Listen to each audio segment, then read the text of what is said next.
সাবেক সিইসি কাজী হাবিবুল আউয়ালকে রাজধানীর মগবাজার থেকে গ্রেফতার নেওয়া হয়েছে ডিবি কার্যালয়ে। আগামীকাল তোলা হবে আদালতে। মব জাস্টিস নামের ভয়ঙ্কর হিংসা মানবতার জন্য হুমকি বলেছেন তারেক রহমান। গণতন্ত্রের ধারাবাহিকতা রক্ষা না হলে একমাত্রিক রাষ্ট্র ব্যবস্থা ফেরার শঙ্কা।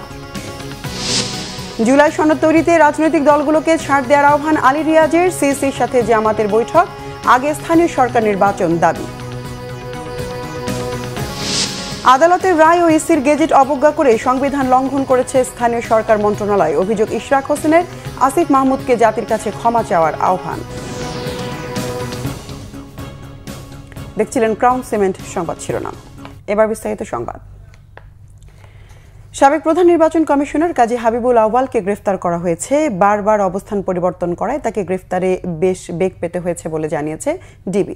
গোয়েন্দা তথ্যের ভিত্তিতে বুধবার দুপুরে মগবাজার এলাকায় আত্মীয়ের বাসায় আত্মগোপনে থাকা অবস্থায় হাবিবুল আউয়ালকে আটক করার বিষয়টি নিশ্চিত করেছেন ডিবির যুগ্ম কমিশনার মোহাম্মদ নাসিরুল ইসলাম।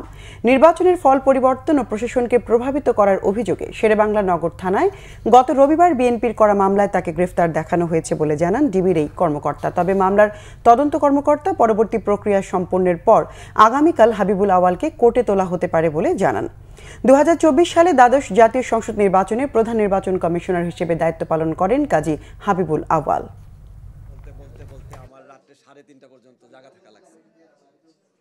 গোপন তথ্যের ভিত্তিতে তার অবস্থান আমরা জানতে পারি যে মগবাজারে আছে। তৎপ্রেক্ষিতে আমরা সেখানে নজরদারি রাখি।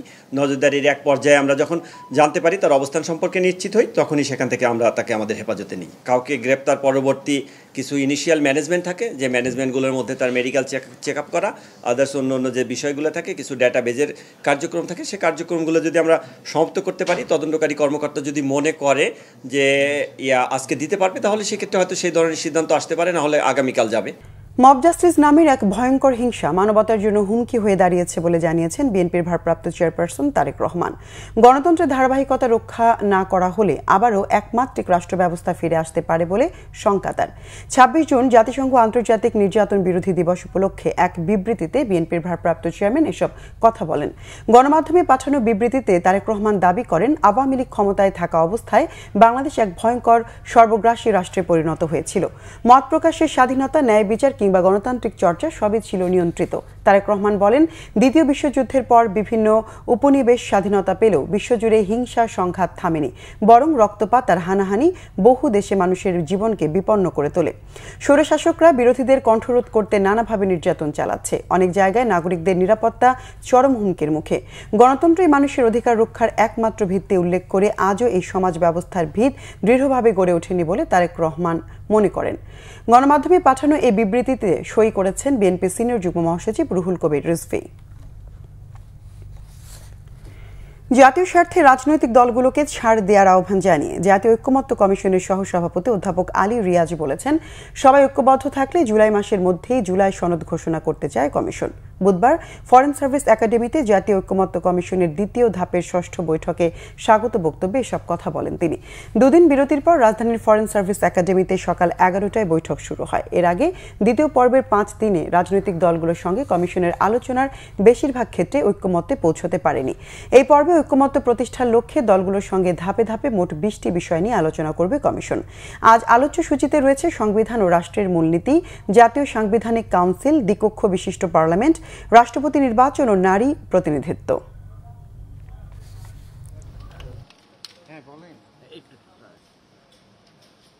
আমার আস্থা এবং বিশ্বাস আছে যে আমরা পারব, কারণ আমরা সকলে মিলে যদি এত বড় সংগ্রামে অংশগ্রহণ করতে পারি, আমরা সকলে মিলে যদি প্রাণ বাজি রেখে লড়াই করতে পারি, সকলেই সংস্কার চাইছেন, সকলেই একটি জবাবদিহিমূলক রাষ্ট্র চাইছেন, একটি গণতান্ত্রিক ব্যবস্থা চাচ্ছেন, সেই জায়গায় যেন আমরা অগ্রসর হতে পারি ধীর গতিতে। আমাদের একটু সময়ের তারা হচ্ছে এই যে আমরা জুলাই মাসের মধ্যে প্রক্রিয়াটা শেষ করব।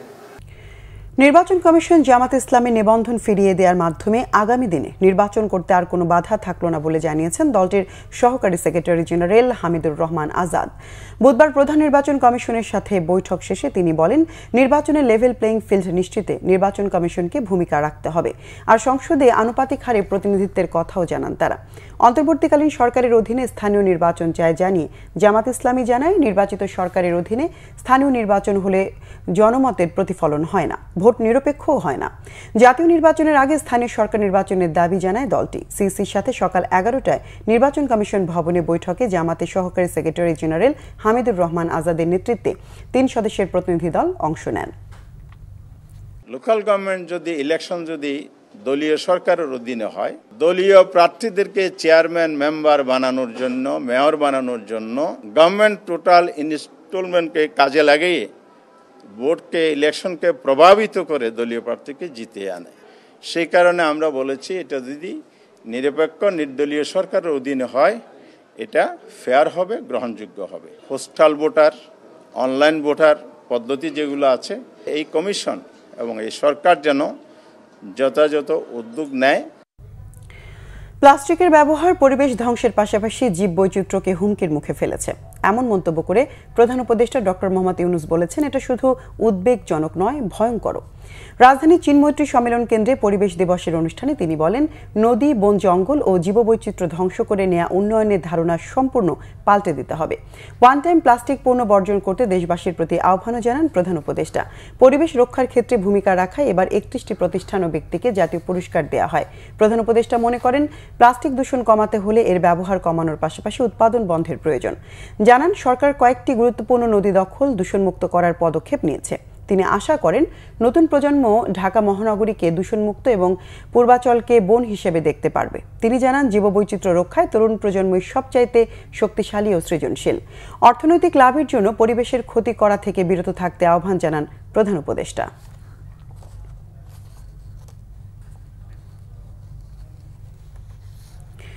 প্লাস্টিক দূষণ আর নয়, বন্ধ করার এখনই সময়। এই স্লোগানে দেশের বিভিন্ন জায়গায় পালন হচ্ছে বিশ্ব পরিবেশ দিবস। দিবসটি উপলক্ষে সকালে কুড়িগ্রামে র্যালি ও আলোচনা সভা হয়। জেলা প্রশাসকের সম্মেলন কক্ষে অনুষ্ঠিত সভায় বক্তব্য রাখেন জেলা প্রশাসক নুসরাত সুলতানা। বিশ্ব পরিবেশ দিবস উপলক্ষে মানিকগঞ্জ শহরে একটি শোভাযাত্রা বের করা হয়। পরে জেলা প্রশাসকের সম্মেলন কক্ষে আলোচনা সভা ও শিশুদের মাঝে পুরস্কার বিতরণ করা হয়। রংপুরে স্থানীয় কাচারি বাজারে কর্মসূচির উদ্বোধন করেন অতিরিক্ত বিভাগীয় কমিশনার আবু জাফর। সচেতনতামূলক একটি শোভাযাত্রা শহর ঘুরে পরে জেলা প্রশাসকের কার্যালয়ে গিয়ে আলোচনা সভা করে। মুন্সিগঞ্জে জেলা প্রশাসন ও পরিবেশ অধিদপ্তরের যৌথ আয়োজনে অনুষ্ঠানে প্রধান অতিথি ছিলেন জেলা প্রশাসক ফাতেমাতুল জান্নাত। গোপালগঞ্জে শোভাযাত্রা, বৃক্ষরোপণ অভিযান, আলোচনা সভা ও পুরস্কার বিতরণ সহ নানা আয়োজনে বিশ্ব পরিবেশ দিবস পালন হয়েছে। এছাড়া খাগড়াছড়ি, নাটোর, জয়পুরহাট, সাতক্ষীরা, বাগেরহাট ও ঝালকাঠি সহ দেশের নানা জায়গায় পালন হয়েছে বিশ্ব পরিবেশ দিবস।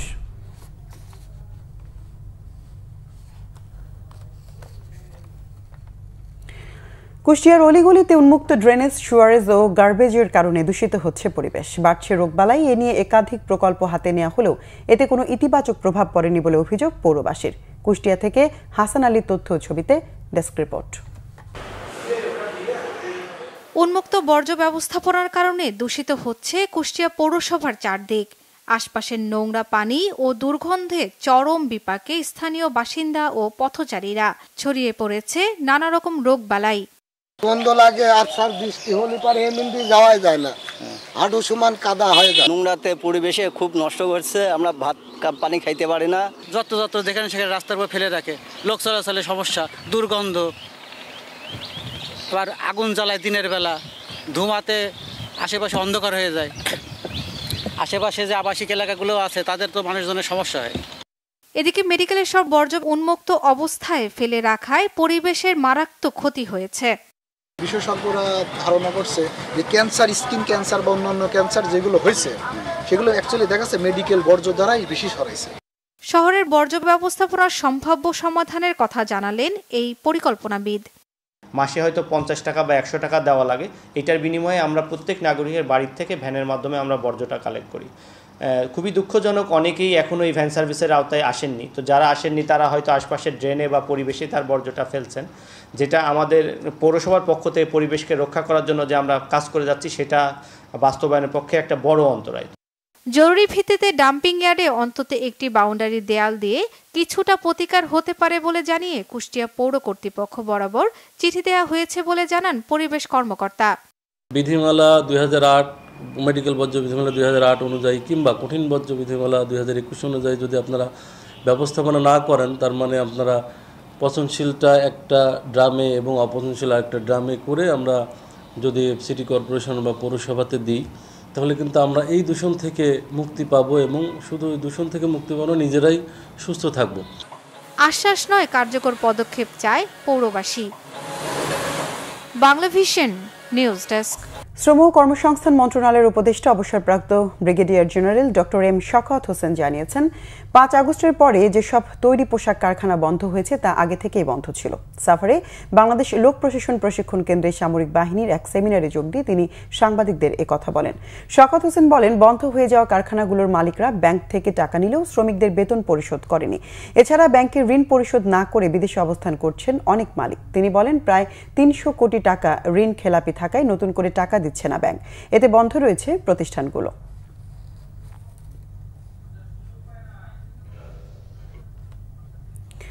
বিএনপি নেতা ইশরাক হোসেন বলেছেন, আদালতের রায় এবং নির্বাচন কমিশনের গেজেট অবজ্ঞা করে সংবিধান লঙ্ঘন করেছে স্থানীয় সরকার মন্ত্রণালয়। এজন্য স্থানীয় সরকার মন্ত্রণালয়ের উপদেষ্টা আসিফ মাহমুদকে জাতির কাছে ক্ষমা চাওয়ার আহ্বান জানিয়েছেন তিনি। জাতীয় প্রেস ক্লাবে এক সংবাদ সম্মেলনে বিএনপি নেতা ইশরাক হোসেন বলেন, সম্প্রতি একটি বেসরকারি টেলিভিশনে দেয়া আসিফ মাহমুদের সাক্ষাৎকার ঐতিহ্যবাহী রাজনৈতিক দল বিএনপিকে খাটো করেছে। গতকাল আন্দোলনকারীদের উপর হামলার ঘটনায় জড়িতদের গ্রেফতার করে দৃষ্টান্তমূলক শাস্তির দাবিও জানান তিনি।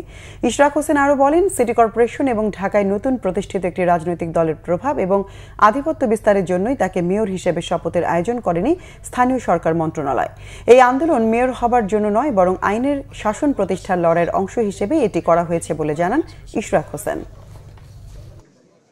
আসিফ মাহমুদ তার বক্তব্য ও কথাবার্তায় লাগাম টেনে ধরে বর্তমানে যে কিছুটা স্থিতিশীল অবস্থা রয়েছে তা বিনষ্ট করবে না বলে আমি আশা করছি এবং কোনো ক্রমে কারো প্ররোচনায় বা নিজ সিদ্ধান্তে আন্দোলনে অংশগ্রহণকারী কর্মকর্তা ও কর্মচারীদের বিষয়ে প্রতিহিংসামূলক পদক্ষেপের চিন্তা ভুলক্রমে করবে না।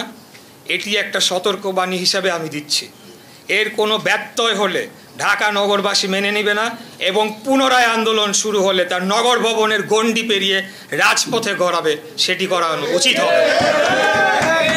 চট্টগ্রামে প্রথম ধাপে বিএনপি জামাতের বিরুদ্ধে করা সহস্রাধিক মামলা থেকে 446টি রাজনৈতিক হয়রানিমূলক মামলা বিবেচনায় প্রত্যাহারের সুপারিশ করেছে আইন মন্ত্রণালয়। বিএনপির বিরুদ্ধে করা সব মামলাকেই হয়রানিমূলক অভিহিত করে এগুলো প্রত্যাহারের দাবি জানিয়েছে দলটি। তবে রাজনৈতিক মামলা আর রাজনৈতিক সিদ্ধান্তে মামলার প্রত্যাহার দুয়েরই সমালোচনা করেছে নাগরিক সমাজ। চট্টগ্রাম থেকে নাসির উদ্দিনের তথ্য, ছবিতে ডেস্ক রিপোর্ট। আওয়ামী শাসনামলের 1.5 দশকে চট্টগ্রামে বিএনপি ও অঙ্গ সংগঠনের নেতাকর্মীদের নামে মামলা হয়েছে প্রায় 30,000। এর মধ্যে শুধু চট্টগ্রাম মহানগরীর নেতাকর্মীদের নামে হয়েছে 6,000 মামলা। এসব মামলায় বিএনপির স্থায়ী কমিটির সদস্য আমির খসরু মাহমুদ চৌধুরী, সিটি মেয়র শাহাদাত হোসেন সহ অনেকে একাধিকবার কারাগারে গেছেন। ফ্যাসিবাদের পতনের পর জুলাই আগস্টের ছাত্র জনতার আন্দোলনকালে করা মামলাগুলো প্রত্যাহারে উদ্যোগ নেয় সরকার। তবে ঝুলে থাকে শেখ হাসিনার দীর্ঘ শাসনামলে বিএনপির নেতাকর্মীদের বিরুদ্ধে করা অসংখ্য মামলা। অবশেষে সরকার এই ধরনের হয়রানিমূলক মামলা প্রত্যাহারের কার্যক্রম শুরু করেছে। ইতিমধ্যে 446টা মামলা আপনার প্রত্যাহারের নিমিত্তে পরামর্শ এসেছে এবং সেই মর্মে আমরা কাজ করে যাচ্ছি। আমাদের পরবর্তী পদক্ষেপ যে মামলাগুলো প্রত্যাহার হবে, এগুলো তো প্রত্যাহার করে নেওয়ার পর বাদবাকি যদি আরও মামলা থাকে, এগুলো আমরা নির্দেশ মোতাবেক, মন্ত্রণালয়ের নির্দেশ মোতাবেক পরবর্তী পদক্ষেপ গ্রহণ করব। তবে বিএনপি নেতাকর্মীদের বিরুদ্ধে সব মামলাই হয়রানিমূলক উল্লেখ করে তা প্রত্যাহারের দাবি জানালেন city mayor doctor Shahadat Hossain. আমাদের মামলাগুলো একটা বিশেষ আদেশে চলে যাওয়ার কথা ছিল, কিন্তু দুর্ভাগ্যবশত জুলাই আগস্টের মামলাগুলি চলে গেল। কিন্তু আমরা যারা 16 বছর আন্দোলন করেছি, রাজপথে থেকেছি, আমরা মাসের পর মাসে জেলে ছিলাম, আমাদের মামলাগুলোর যায়নি।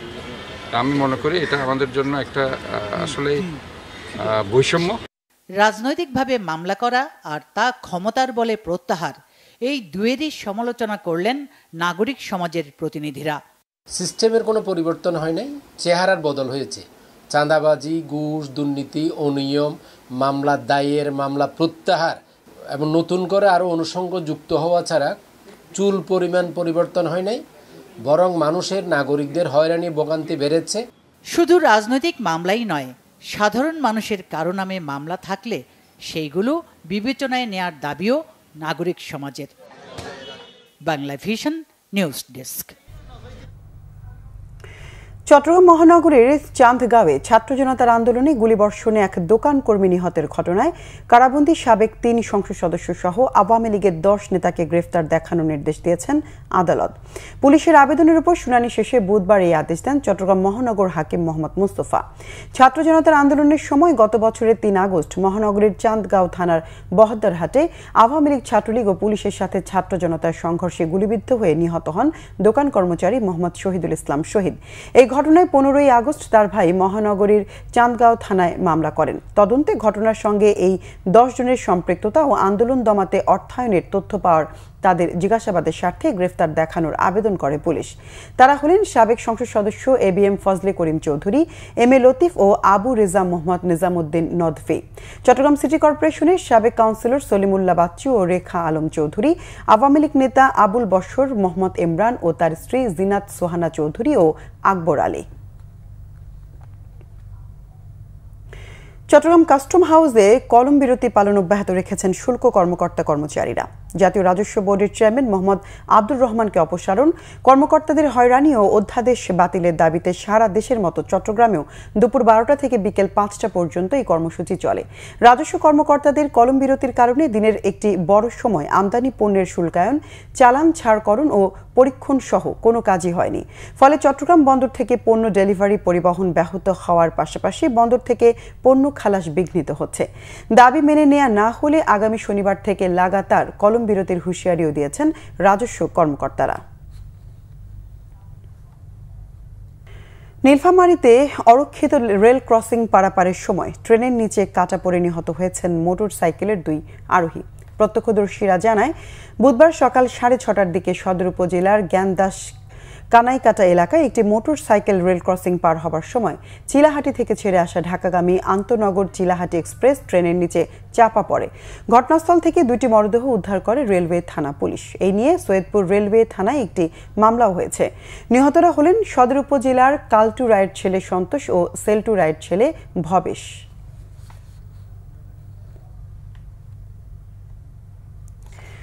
পঞ্চগড়ে আলাদা 3টি সীমান্ত দিয়ে নারী শিশু সহ 18 জনকে পুশিন করেছে ভারতীয় সীমান্তরক্ষী বাহিনী BSF। ভোরে সদর উপজেলার টোকাপাড়া ও জয়ধরভাঙ্গা এবং তেঁতুলিয়া উপজেলার সুকানি সীমান্ত দিয়ে তাদের পুশিন করা হয়। বিজিবি জানায়, নীলফামারী 56 বিজিবির আওতাধীন সুকানি সীমান্ত এলাকা দিয়ে নারী শিশু সহ 5 জন এবং একই সময়ে টোকাপাড়া সীমান্তে নারী শিশু সহ 6 জনকে পুশিন করা হয়। এছাড়া সদর উপজেলার চাকলাহাট ইউনিয়নের জয়ধরভাঙ্গা সীমান্ত দিয়ে 7 জনকে পুশিন করে BSF। সকালে বিজিবি টহল দল তাদের আটক করে সদর ও তেঁতুলিয়া থানায় পুলিশের কাছে হস্তান্তরের প্রক্রিয়া শুরু করে। দেশের বিভিন্ন জায়গার আরো কিছু খবর নিয়ে এখন একটি ডেস্ক রিপোর্ট দেখুন।